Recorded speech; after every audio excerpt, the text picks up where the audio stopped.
Enzo is sitting in a sun-drenched Italian plaza. He's the Iron Don, a man who breathes authority.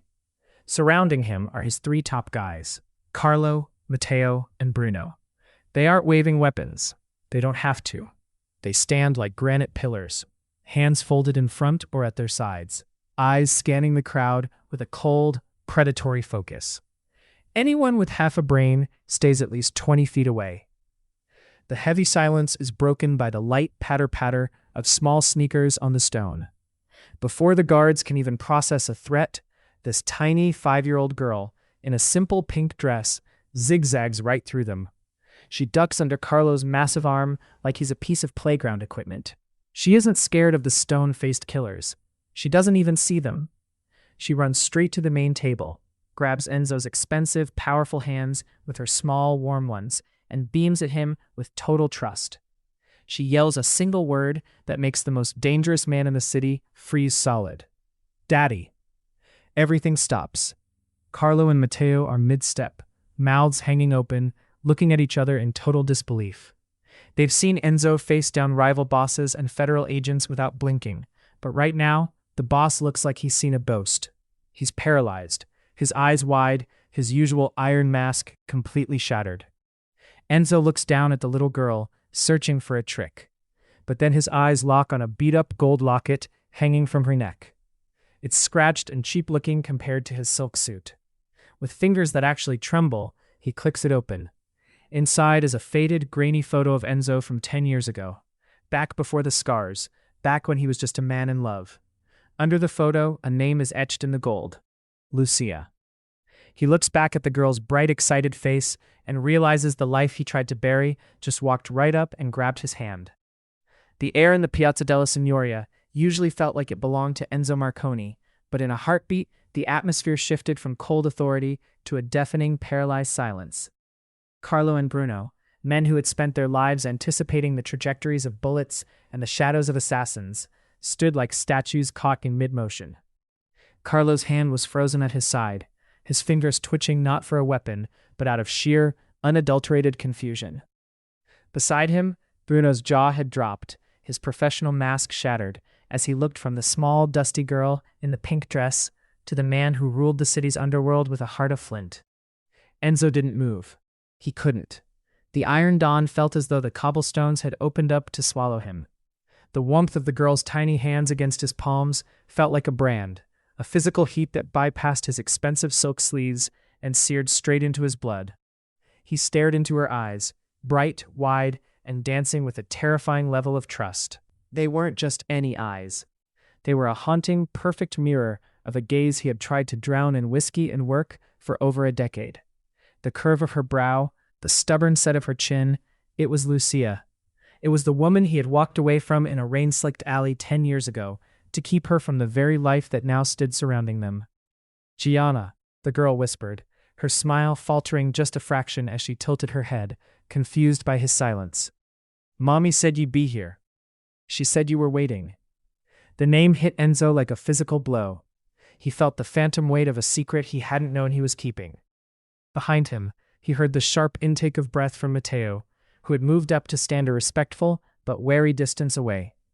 The surrounding tourists and cafe-goers continued their lives, oblivious to the fact that the most feared man in Italy was currently being dismantled by a child who barely reached his waist. Enzo's throat felt lined with glass.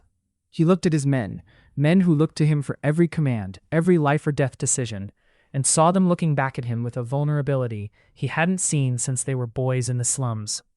They were waiting for him to push her away, to call it a trick, or to demand an explanation. But Enzo's fingers, acting on a memory his mind had tried to erase, slowly curled around the girl's hands. He didn't pull away. Instead, he leaned forward, his shadow falling over her like a shield, the Iron Dawn finally breaking as he whispered a name he hadn't breathed in an eternity. The silence in the plaza was no longer a vacuum. It was a living, breathing thing, heavy with the weight of a decade of secrets. Gianna didn't seem to notice. With the fearless grace of a child, she reached for the thin, tarnished chain around her neck. Her small, clumsy fingers struggled for a moment with the clasp of the gold locket before it clicked open, the sound echoing like a gunshot against the stone walls of the surrounding buildings. She held it out to Enzo, her eyes wide with a desperate, hopeful pride. Enzo's breath hitched as he looked down. Resting against the girl's palm was a grain-heavy, salt-stained photograph. It was him, younger, leaner, his face free of the jagged scar that now marked his jawline, and his eyes filled with a light he had long ago extinguished. He was laughing, his arm draped around a woman whose smile could have outshone the Italian sun, Lucia. The photo was a relic from a weekend in Amalfi, a lifetime before he had inherited the Iron Dawn title and the blood-soaked throne that came with it. "See?" Gianna whispered, her voice a fragile thread. "Mommy said you kept the light on for us." The words sliced through Enzo's armor more effectively than any blade. He looked up at Matteo, the youngest of his guards, and the one whose mind worked like a precision blade. Matteo didn't need an order. He had already seen the photo, recognized the ghost of the man Enzo used to be, and was already tapping into a secure tablet hidden within his coat. The boy's fingers flew across the screen, bypassing local encrypted grids and pulling from the surveillance feeds that spiderwebbed across the city. "Boss," Matteo murmured, his voice low and urgent. The girl was spotted getting off a city bus 3 miles back. She walked the rest of the way from the outskirts. "I've got a hit on a short-term rental in the Viala district. It's a crumbling tenement near the old rail yards, registered to a Lucia Rossi 2 weeks ago." The Viala district was a graveyard of broken dreams, a place where the law didn't go, and where Enzo's rivals often hid their dirtiest business. The thought of Lucia, his Lucia, and this innocent child living in the shadow of the rail yards made Enzo's blood run cold. "The car, now." His voice returning to its gravelly rasp, though his grip on Gianna's hand remained impossibly gentle.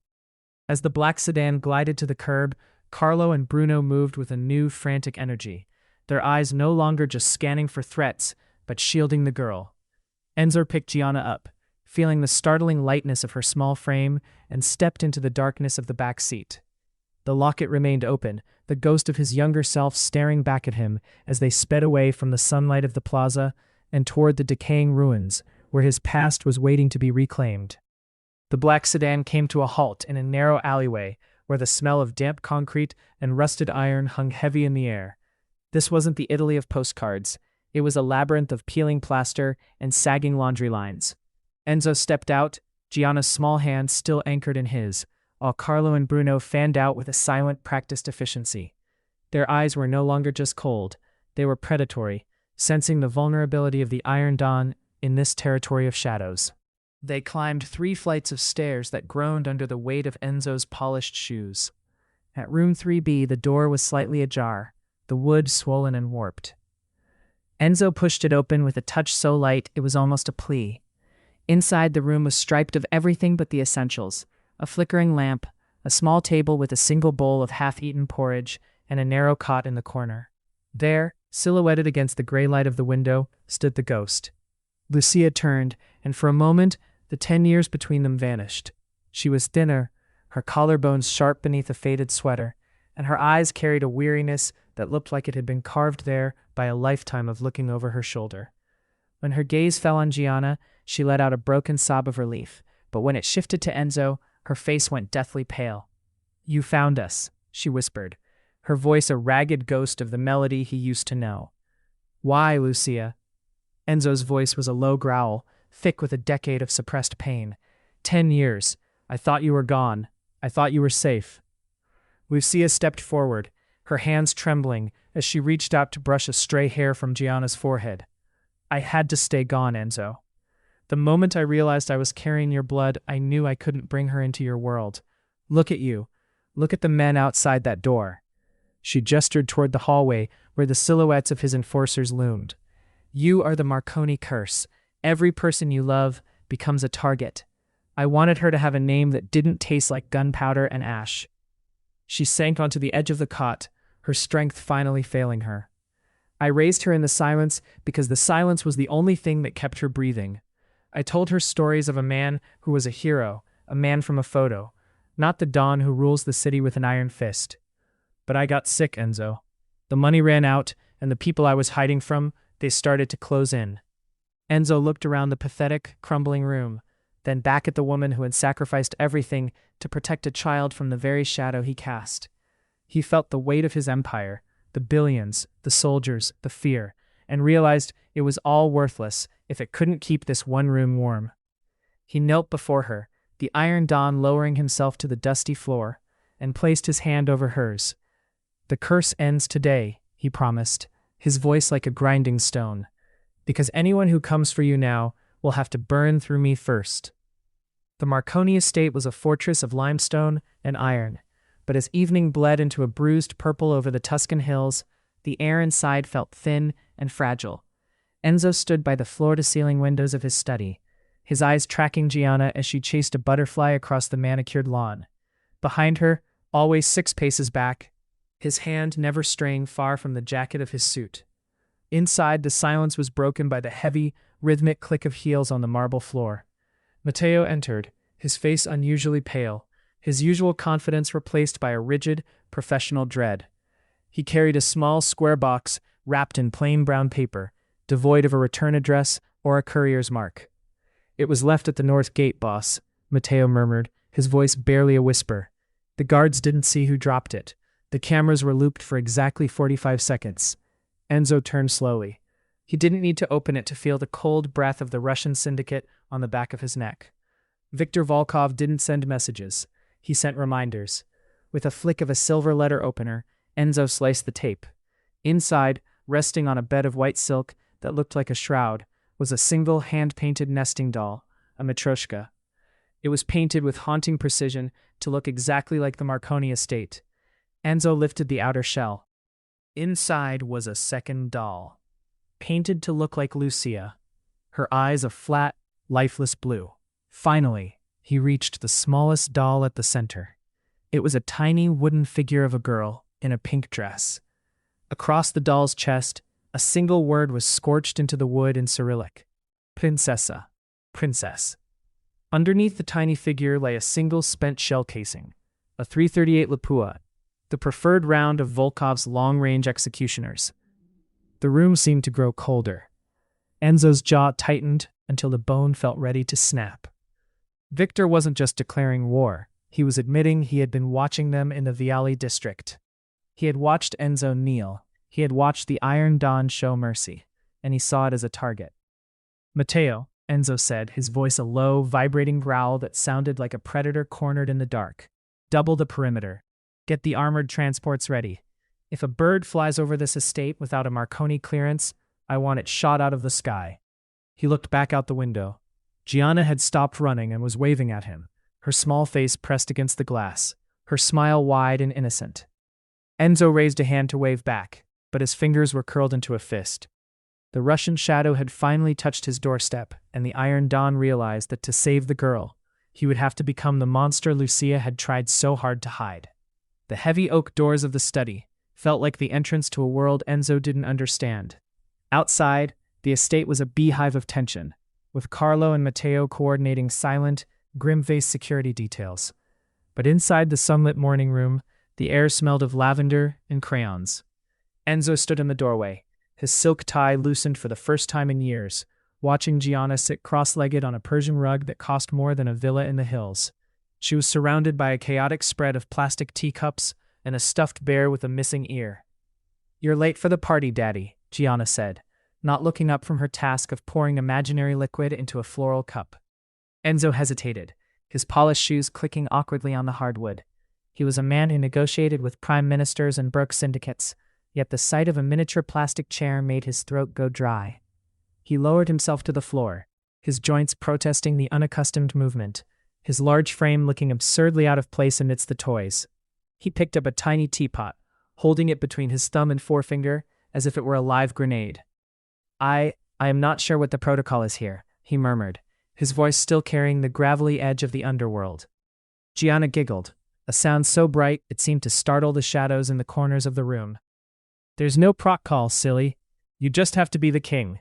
But the king has to drink his tea with his pinky up, or the magic forest will get sad." Enzo looked at his hand, a hand that had signed death warrants and gripped the steering wheels of armored cars, and slowly extended his pinky finger. He drank from the empty cup, his expression as serious as if he were at a high-stakes sit-down in Moscow. He tried to think of "I told her," but the words felt like ash in his mouth. He realized with a sudden sharp pang that he had no idea how to simply be. He was a weapon, a shield, a dawn, but he was not a playmate. "Am I doing it right?" he asked, his eyes searching hers with a vulnerability that would have terrified his enemies. Gianna reached out, her small, sticky hand patting his scarred cheek. "You're too stiff, Daddy. You look like you're waiting for a monster." She picked up the stuffed bear and began to dance it across his knees, making high-pitched squeaking noises. "The monster is gone. The king scared him away. Now we dance." She lunged forward, tickling his ribs with her tiny fingers. For a second, Enzo flinched, his reflexes screaming at the sudden contact. But then a strange, bubbling sensation rose from his chest, a sound he hadn't made since he was a boy in the dusty streets of Palermo. It was a laugh. It started as a rusty bark and turned into a genuine, deep rumble that filled the room. Gianna collapsed against him, howling with delight, and for one golden moment, the Russian snipers and the shell casings on the silk disappeared. The Iron Dawn was gone. There was only a man, a girl, and the healing sound of a heart coming back to life. The neutral ground was a secluded hunting lodge deep in the Tuscan woods, a place where blood was usually reserved for sport, not business. Enzo sat at the head of a heavy oak table, his expression a mask of Arctic ice. Across from him, Viktor Volkov leaned back, his expensive silver suit shimmering like a snake's skin in the firelight. The air was thick with the scent of pine and the unsaid threats of 20 armed men standing in the shadows. Enzo had come to negotiate a boundary, a line that Viktor was not to cross. But Viktor wasn't looking at the map spread across the table. He was smiling, a thin, cruel twist of the lips that made Carla's hand tighten on the back of Enzo's chair. "I saw the reports, Marconi," Viktor drawled, his voice a gravelly rasp. "The Iron Dawn playing Tea Party in the garden. They say you've traded your ledger for a coloring book. Is it true? Has the wolf finally grown a belly for milk?" A low chuckle rippled through the Russian guards. Enzo's jaw remained set, his eyes fixed on Viktor with a lethality that should have ended the conversation. "The business is the business, Viktor. My personal life is a ghost you don't want to hunt. But ghosts are so easy to break," Viktor countered, leaning forward until the firelight danced in his pupils. "I wonder, does the little princess know her father is a butcher? Or does she think those red stains on your cuffs are just strawberry jam?" The insult was a spark in a room full of gasoline. In a blur of motion that defied his age, Enzo surged across the table. He didn't reach for a weapon. He reached for Viktor. His hand clamped around the Russian's throat, slamming his head back against the stone hearth with a crack that silenced the room. Chairs screeched. Guns were drawn, a dozen metallic clicks echoing like a death rattle. "Say her name again," Enzo hissed, his voice a vibrating roar of pure unleashed rage. "And I will make sure they never find enough of you to bury." A small, sharp gasp broke the tension from the doorway. Enzo froze. He turned his head slowly, his fingers still buried in Viktor's collar. Gianna stood there, flanked by a frantic-looking Matteo. She was clutching her stuffed bear, her eyes wide and brimming with a terror he had never intended for her to feel. She wasn't looking at the king who scared monsters away. She was looking at the monster himself. The rage drained out of Enzo, replaced by a cold, hollow weight in his gut. He let go of Viktor, who slumped to the floor, gasping for air. Enzo stepped toward her, his hands out, but Gianna took a stumbling step back, her lower lip trembling. The broken piece wasn't just between the syndicates. It was the fragile glass of her innocence, shattered on the floor between them. The morning air at the city zoo was crisp, filled with the distant calls of exotic birds and the innocent laughter of families. Enzo walked with a rigid, scanning grace, his hand resting lightly on Gianna's shoulder as she marveled at the lion enclosure. He had hoped this normal day would mend the crack he'd put in her world at the hunting lodge, but the silence from his men told a different story. Carlo, Matteo, and Bruno moved in a tight triangular formation around them, their eyes never settling, their bodies coiled like springs. The shift happened in a heartbeat.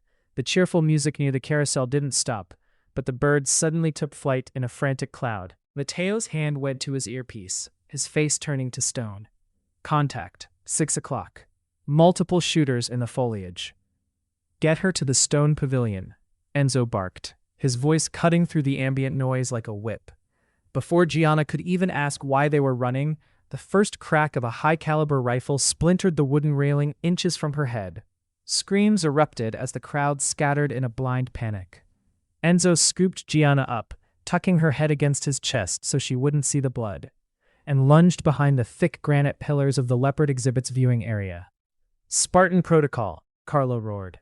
The three bodyguards didn't retreat. They formed a living wall of muscle and grit in front of the archway where Enzo shielded the girl. Without drawing a single weapon, they became a human barricade. As Volkov's hitmen emerged from the trees, Bruno stepped forward, intercepting the first attacker with a strike so precise it sounded like a branch snapping. Matteo and Carlo moved in a synchronized blur, using the narrow walkway as a bottleneck. They were outnumbered 5-1, but they fought with the desperation of men protecting the only light left in their dark lives. "Stay down, Gianna. Look at me, only at me," Enzo whispered, his voice incredibly steady despite the chaos. He used his own body as a secondary shield, pressing her into the corner of the stone wall. A stray bullet chipped the granite above them, showering Enzo's suit in gray dust. He didn't flinch. He watched as Carlo took a shoulder hit but refused to drop, his teeth bared in a silent snarl as he hurled a mercenary over the stone wall. It was a brutal, primitive stand, 3 men against a storm, refusing to let a single shadow pass. "Daddy, I'm scared," Gianna whimpered, her fingers digging into his vest. Enzo looked into her terrified eyes and felt the last of his hesitation burn away. He wasn't just a king or a don anymore. He was the wall between her and the end of the world. "I know, Piccola," he murmured, his eyes tracking a final shooter closing in. "But the monsters aren't coming inside. I promise." The smoke from the zoo ambush had barely cleared from Enzo's lungs before the realization settled into his bones like a deep, permanent winter. He sat in the back of the armored transport, his hands still resting on Gianna's trembling head as she slept fitfully against his side. Across from him, Carlo was clumsily bandaging his own shoulder, his suit jacket shredded and soaked in crimson. Matteo and Bruno sat in a silence so heavy it felt like lead. They had survived, but the Iron Dawn knew that survival was a temporary state. As long as Victor Volkov drew breath, the Marconi name was a bullseye painted on a 5-year-old's back. Enzo looked at his reflection in the darkened glass of the window. He saw a man who had tried to build a garden in a graveyard. He had tried to be a father while remaining a king, but the two worlds were tectonic plates, and the friction was crushing the only thing he loved. Lucia's words from the crumbling apartment echoed in his mind. "You are the Marconi curse." He knew then that to break the curse he had to become the very thing Lucia feared one last time. He had to burn the world down so that Gianna could walk through the ashes into the light. "Matteo," Enzo said, his voice a low, hollow vibration. "Call the captains, all of them. Tell them the peace is dead. I want every warehouse, every dock, and every safe house belonging to the Volkov Syndicate turned to cinders by dawn." "Boss," Matteo looked up, his eyes widening. "That's a full-scale war. The authorities, the other families, they won't stand for the chaos." "I don't care about the families," Enzo snapped, his eyes flashing with a terrifying cold fire. "And I don't care about the throne. I am stepping down, but before I go, I am removing the rot." He turned to Carlo and Bruno. "Take Lucia and the girl to the safe house in the Northern Alps. Use the unmarked route. If I am not there by sunrise, the offshore accounts will activate. Take them to South America. Change their names. Give them a life where the name Marconi is never spoken again." "And you, boss?" Bruno asked, his voice thick with a rare emotion. Enzo didn't answer. He simply reached over and tucked a loose strand of hair behind Gianna's ear, his touch lighter than a prayer. He stood up, adjusted his cuffs, and stepped out of the vehicle into the gathering dark. He was no longer a father. He was a scorched earth strike in a bespoke suit. He walked toward the line of idling black cars, leaving his heart behind in the back seat, ready to finish the war he had started a decade ago. The dawn that broke over the northern safe house was pale and shivering, filtered through the jagged peaks of the Alps. Inside the stone walls, the silence was absolute, until the gravel outside crunched under the weight of a single, limping vehicle. Enzo stepped out into the biting mountain air, his silhouette a jagged shadow against the rising sun. His bespoke suit was a ruin of charcoal wool and dark blooming stains that weren't his own, and his white shirt was a roadmap of the night's violence. A shallow graze wept across his cheek, and his left arm hung heavy at his side. But his eyes, once cold as the Arctic, were burning with a quiet, exhausted clarity. He didn't call out. He walked into the foyer, his boots tracking the dust of a war that had ended in the flickering shadows of Viktor Volkov's last stronghold. In the center of the room, on a low wooden table, sat a small, discarded scrap of pink silk, a ribbon from Gianna's hair. Enzo picked it up, his trembling fingers stained with the soot of the warehouses he had leveled, and pressed the soft fabric to his bruised face. The scent of lavender and childhood was still there, a stark, beautiful contrast to the metallic tang of gunpowder that clung to his skin. He moved to the hearth, where a small fire was struggling against the morning chill. From the inner pocket of his coat, he pulled a heavy, leather-bound ledger. It was the Don's Bible, a book filled with the names of debtors, the locations of armories, and the cold mathematics of an empire built on fear. For 20 years, this book had been his heart. It was the weight that had kept him pinned to a throne of thorns. With a flick of his wrist, Enzo tossed the ledger into the center of the flames. He watched as the leather curled and blackened, the pages turning to orange-rimmed ghosts before dissolving into gray ash. The secrets of the Marconi family, the debts of the underworld, and the very title of Iron Dawn vanished into the chimney. He felt the Marconi curse lifting with the smoke, a physical weight sliding off his shoulders and leaving him light, dangerously, wonderfully light. A soft creak came from the stairs. Lucia stood there, her eyes red-rimmed from a night of waiting, her hand resting on the banister. Behind her, a sleepy-eyed Gianna rubbed her face, her light brown hair a mess of tangles. "Daddy?" the girl whispered, squinting at the man standing in the firelight. Enzo didn't look like a king anymore. He looked like a man who had survived a shipwreck. He dropped to one knee, ignoring the flare of pain in his side, and opened his arms. "The monsters are gone, Piccola," he rasped, his voice cracking with a raw human emotion. "They're never coming back." As Gianna ran toward him, her small feet thudding against the wood, Enzo let out a long, shuddering breath. The war was over. The ledger was ash. And for the first time in his life, the Iron Dawn was just a father. The afternoon sun in the public park was a gentle golden wash that seemed to belong to a different world than the one Enzo Marconi had inhabited for 40 years. There were no black sedans idling nearby, no earpieces crackling with threats, and no shadows lingering in the tree line. The only sound was the distant ring of a bicycle bell and the soft, rhythmic clinking of plastic spoons against miniature cups. Sitting on a plaid blanket spread over the grass, a man who once commanded the fear of 3 continents was now struggling to keep his balance on a space designed for a toddler. Enzo's sleeves were rolled up, revealing the faded scars of a life he had burned to the ground, but his hands were steady as he held a tiny blue plastic teapot.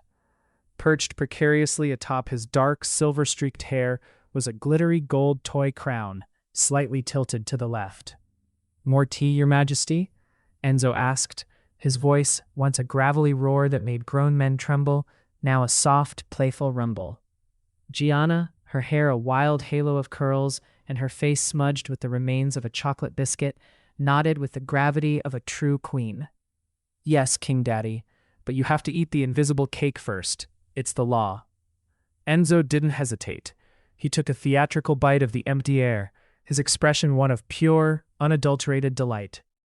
Across the park, a few passers-by paused, their eyes widening as they recognized the face from the old headlines, the man the newspapers used to call the Iron Dawn.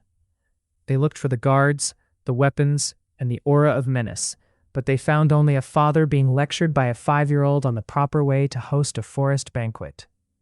Lucia sat a few feet away on a park bench, a book resting forgotten in her lap as she watched them. She saw the way Enzo's eyes followed Gianna's every move, no longer scanning for snipers, but watching for the next time she laughed. The Marconi curse hadn't just been broken, it had been replaced by something far more powerful. "You're forgetting your pinky, Daddy," Gianna reminded him, pointing a stern finger at his hand. Enzo smiled, a real, effortless smile that reached his eyes and stayed there. He extended his pinky finger with mock elegance and took a sip of the imaginary tea. The titles he had spent a lifetime defending, boss, don, king, had all turned to ash in that mountain fireplace. They were heavy, hollow things that had nearly cost him his soul. But as Gianna lunged forward to give him a sticky, tea-flavored hug, Enzo realized he had finally earned the only title that was worth the wait. "I've got it, Piccola," he whispered, pulling her close and letting the toy crown fall unheeded into the grass. "I've got it." As the sun dips below the horizon, Enzo finally knows what it means to be free. But every story has a beginning, and we want to know where yours starts. What country are you watching from today? Did Enzo's journey to fatherhood touch your heart, or did the Iron Dawn's sacrifice move you to tears? Drop a comment below with your thoughts and your flag. If you loved this transformation, hit that like button and subscribe to join our family. Don't miss our next journey into the heart of the underworld. Until next time.